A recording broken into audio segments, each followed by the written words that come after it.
Hello दोस्तों, स्वागत है आपका हमारे DKY ऑनलाइन स्टडी चैनल पर। दोस्तों, आज हम पढ़ने वाले हैं कि प्रेजेंट टेंस के वाक्यों की अंग्रेजी कैसे बनाएं। दोस्तों, प्रेजेंट टेंस के वाक्यों की अंग्रेजी कैसे बनाएं, तो दोस्तों इसके पहले हम लोग पढ़ चुके हैं कि प्रेजेंट टेंस के कितने प्रकार होते हैं। तो आइए उसके पहले प्रकार जो उसका पहला प्रकार है प्रेजेंट इंडेफिनिट टेंस, उसके बारे में पढ़ेंगे कि मतलब प्रेजेंट इंडेफिनिट टेंस के वाक्यों को बनाने के लिए क्या नियम लगाना पड़ता है। तो इसके लिए आइए देखा जाए। तो प्रेजेंट इंडेफिनिट टेंस के पहले पहचान देख लिया जाए दोस्तों कि कैसे हम पहचानेंगे कि हाँ यही प्रेजेंट इंडेफिनिट टेंस का वाक्य है। तो दोस्तों इसमें दिया है, देखिए कि वाक्य के अंत में ता है, ती है, ते है, आए तो प्रेजेंट इंडेफिनिट टेंस का वाक्य होगा। यदि किसी वाक्य के अंत में ता है, ती है और ते हैं आ जाए तो वह वाक्य प्रेजेंट इंडेफिनिट टेंस का हो जाएगा। तो दोस्तों इस प्रकार से हम समझ लेंगे कि प्रेजेंट इंडेफिनिट टेंस का वाक्य क्या है, कौन सा है। ठीक है, तो इतना हम पहचान लिए कि प्रेजेंट इंडेफिनिट टेंस का ये वाक्य है। तो आइए इसके बाद फिर हम चर्चा करते हैं कि प्रेजेंट इंडेफिनिट टेंस में जो उसकी हेल्पिंग वर्ब होती है, सहायक क्रिया होती है, वो क्या होती है। तो दोस्तों प्रेजेंट इंडेफिनिट टेंस में दो सहायक क्रियाएं होती हैं, डू और डज। डू और डज, तो डू और डज जो सहायक क्रिया है, वैसे तो इसका अफर्मेटिव में कोई प्रयोग नहीं है। सिंपल सेंटेंस यानी कि साधारण वाक्य में सहायक क्रिया का कोई रोल नहीं है, लेकिन फिर भी अगर हम निगेटिव सेंटेंस पढ़ेंगे तो उसमें सहायक क्रिया हेल्पिंग वर्ब का प्रयोग लगेगा। तो आइए पहले ये चर्चा कर लेते हैं कि इसका हेल्पिंग वर्ब है वो किस किस के साथ लगेगा, डू किसके साथ लगेगा, डज किसके साथ लगेगा। तो आइए देखा जाए। दोस्तों सब्जेक्ट यानी कि सब्जेक्ट दो प्रकार के होंगे, सिंगुलर और प्लूरल। सिंगुलर मतलब सिंगुलर सब्जेक्ट मतलब एक वचन का कर्ता, और प्लूरल सब्जेक्ट का मतलब बहुवचन का कर्ता। तो आइए देखा जाए सिंगुलर सब्जेक्ट क्या होते हैं और प्लूरल सब्जेक्ट क्या होते हैं नॉर्मल में। तो देखा जाए सिंगुलर सब्जेक्ट देख लीजिए, ही, सी, इट या किसी का नाम। ही, सी, इट या किसी का नाम, अगर ही है मतलब वो है सिंगुलर सब्जेक्ट कहा जाएगा, या किसी का नाम, यदि किसी व्यक्ति का नाम, किसी वस्तु का नाम, किसी पर्वत पठार का नाम है, कुछ है, तो वो क्या हो जाएगा, सिंगुलर सब्जेक्ट में आ जाएगा।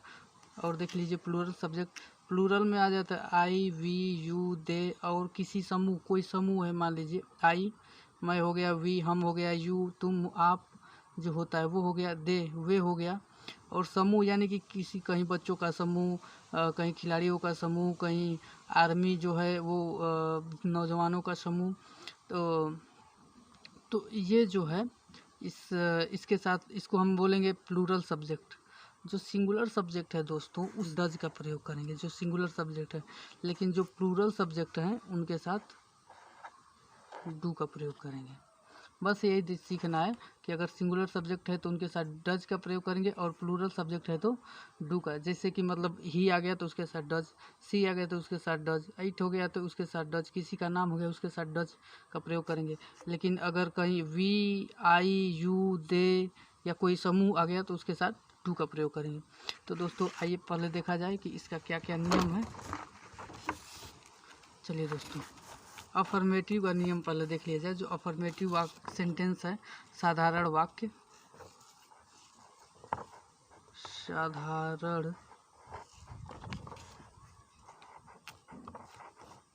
वाक्य, जो साधारण वाक्य है उसकी अंग्रेजी बनाने का नियम क्या है। देखिए सबसे पहले दोस्तों हम सब्जेक्ट लिखेंगे, सब्जेक्ट लिखेंगे। अगर किसी भी सेंटेंस की अंग्रेजी बनाना है तो उसके लिए सबसे पहले हम सब्जेक्ट यानी कि कर्ता, सब्जेक्ट यानी कि कर्ता का पहले अंग्रेजी बनाएंगे। उसके बाद वर्ब का फर्स्ट फॉर्म यानी कि क्रिया का फर्स्ट फॉर्म एक वचन, क्रिया का फर्स्ट फॉर्म यानी कि एक वचन लिखेंगे, वो भी किसके साथ। अभी इसमें भी थोड़ा सा ये सीखना है कि किसके साथ क्रिया का एक फर्स्ट फॉर्म लगेगा। और या देखिए या दे दिया, या वर्ब के फर्स्ट फॉर्म में यस या ईएस। अगर सब्जेक्ट पहले सब्जेक्ट को खोजेंगे कि हाँ इसमें सब्जेक्ट क्या है, किसी वाक्य में खोजेंगे कि सब्जेक्ट क्या है, सब्जेक्ट को खोज के उसकी अंग्रेजी बना लेंगे।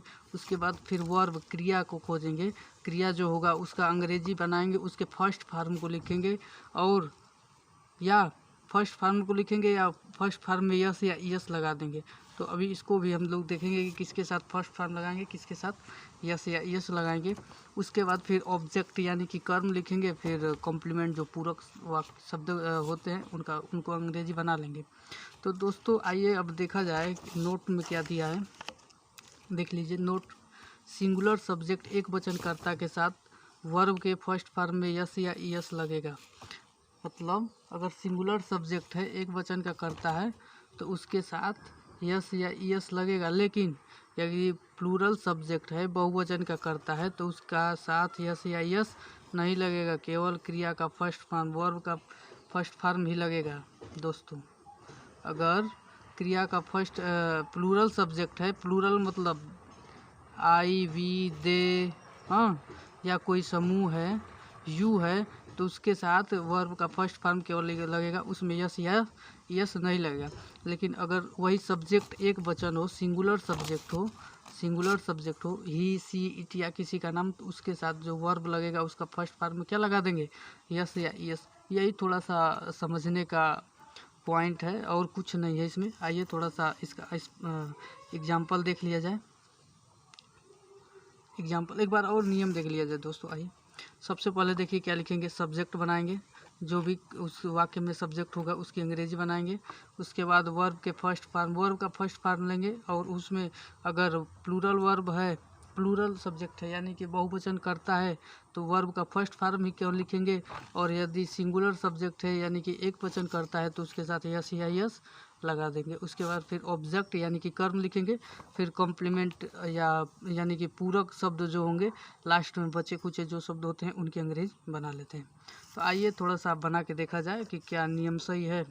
तो देखिए हमारे साथ कुछ हम लोगों के पास कुछ 2-3 एग्जाम्पल हैं, तो उनकी अंग्रेजी बनाते हैं।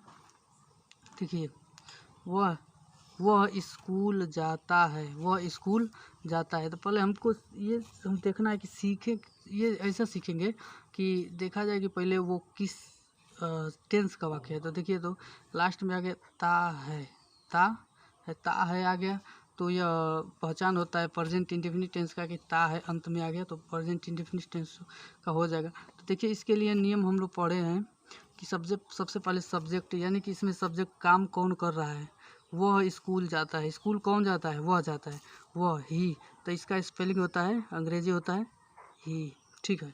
उसके बाद फिर लिखना है क्रिया का फर्स्ट फॉर्म में यस या यस लगाएंगे कि नहीं लगाएंगे। तो देख लीजिए यस या यस लगेगा कि नहीं। वर्ब क्या है, जाना, गो लिख दिए, गो लिख दिए। लेकिन देखिए सिंगुलर सब्जेक्ट है यानी एक वचन करता है, वह ही है ना, तो उसके साथ यस या यस लगेगा, तो लगा दीजिए ही गोज हो गया। कहाँ जा रहा है, टू स्कूल, SCHOOL स्कूल। देखिए कितना आसान है, ही गोज टू स्कूल। आगे दूसरा बनाते हैं, सीता पढ़ना चाहती है, सीता पढ़ना चाहती है। देखिए लास्ट में आ गया ती है, आगे देख लीजिए आ गया ती है आ गया। देखिए तो इसमें पहले सब्जेक्ट खोजा जाए, सब्जेक्ट क्या है, सीता सब्जेक्ट हो गया। उसके बाद क्रिया है चाहती, वांट।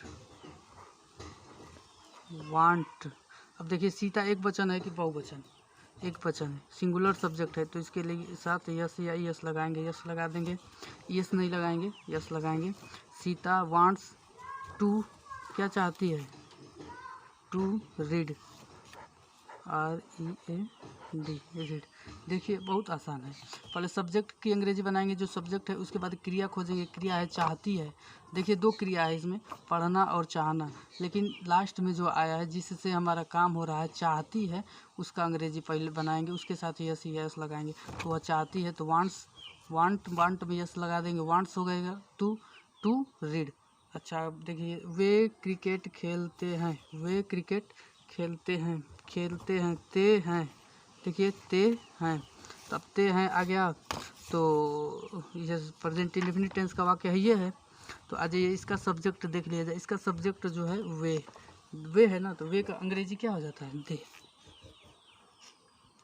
इसका अंग्रेजी हो जाएगा दे।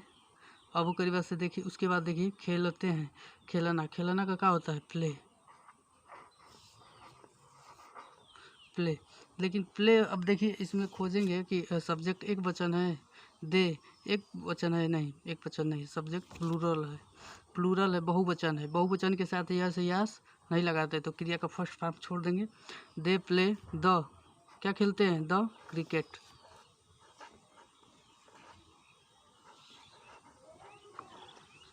They play the cricket. दोस्तों इस प्रकार से हम प्रेजेंट इंडेफिनिट टेंस के सिंपल सेंटेंस का अंग्रेजी बनाना सीख गए। आइए थोड़ा सा इसका निगेटिव सेंटेंस भी देख लेते हैं थोड़ा जल्दी। प्रेजेंट इंडेफिनिट टेंस का निगेटिव सेंटेंस कैसे, उसका नियम क्या है देखिए। पहले सबसे पहले इसके लिए कर्ता लिखेंगे, कर्ता यानी कि सब्जेक्ट, उसके बाद हेल्पिंग वर्ब यानी कि सहायक क्रिया डू या डज, डज या डू लिखेंगे। उसके बाद फिर नॉट लिख देंगे, फिर क्रिया का फर्स्ट फॉर्म। इसमें देखिए यस या यस नहीं लगाएंगे, ये सोचने समझने वाली बात है कि यहाँ पे यस या यस नहीं लगाएंगे, क्योंकि यहाँ पे हम सहायक क्रिया डू या डज लगा दिए हैं, तो वर्ब का फर्स्ट फॉर्म क्यों लगाएंगे।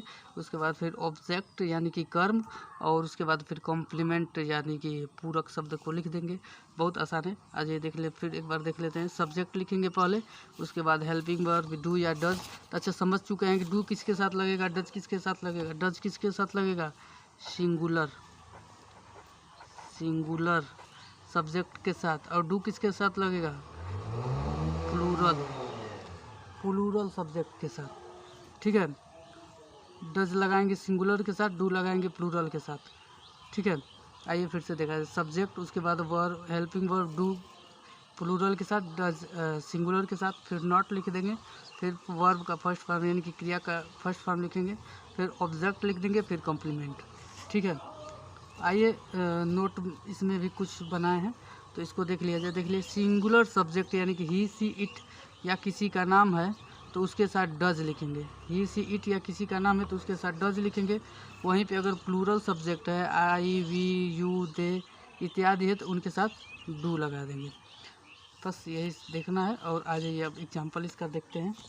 मीरा पत्र नहीं लिखती है, मीरा पत्र नहीं लिखती है, तो इसके लिए हम लोग इसका नियम पढ़ चुके हैं कि सबसे पहले सब्जेक्ट बनाएंगे, फिर हेल्पिंग वर्ब, फिर नॉट, फिर वर्ब का फर्स्ट फॉर्म। ठीक है, और फिर ऑब्जेक्ट, फिर अदर। तो ये देखा जाए सब्जेक्ट क्या है। सब्जेक्ट क्या है? मीरा। मीरा वीडियो बड़ी न हो जाए, इसके लिए जल्दी जल्दी थोड़ा सा कर रहे हैं। मीरा, उसके बाद हेल्पिंग वर्ब, इसके साथ क्या लगेगा? सिंगुलर वर्ब है ना, तो ये सिंगुलर सब्जेक्ट है ना दोस्तों, सॉरी सिंगुलर सब्जेक्ट है, तो इसके साथ क्या लगा देंगे? डज लगा देंगे, डज, मीरा डज। ठीक है, उसके बाद नॉट, लिखना का क्या होता है? राइट, राइट क्या लिख रही है? A letter. ठीक है, Meera does not write a letter. आज ये दूसरा बनाते हैं। वे क्रिकेट नहीं खेलते हैं, वे क्रिकेट नहीं खेलते हैं। ते हैं आ गया तो प्रेजेंट इंडेफिनिट टेंस, इसका सब्जेक्ट हो जाएगा वे, और क्रिया हो जाएगा खेलना, उसके बाद कर्म हो जाएगा, ऑब्जेक्ट हो जाएगा क्रिकेट। तो आज ये वे का हो जाएगा दे। इसके साथ क्या लगा देंगे? इसके साथ देख लीजिए क्या लगता है। ही सी आई वी यू दे के साथ क्या लगता है? डू लगता है। तो आज ये डू लगा दें, डू, दे डू। उसके बाद फिर लगा देंगे नॉट, फिर क्रिया लिखेंगे खेलना, प्ले, और उसके बाद क्या होगा? ऑब्जेक्ट क्या हो जाएगा? Cricket, play the.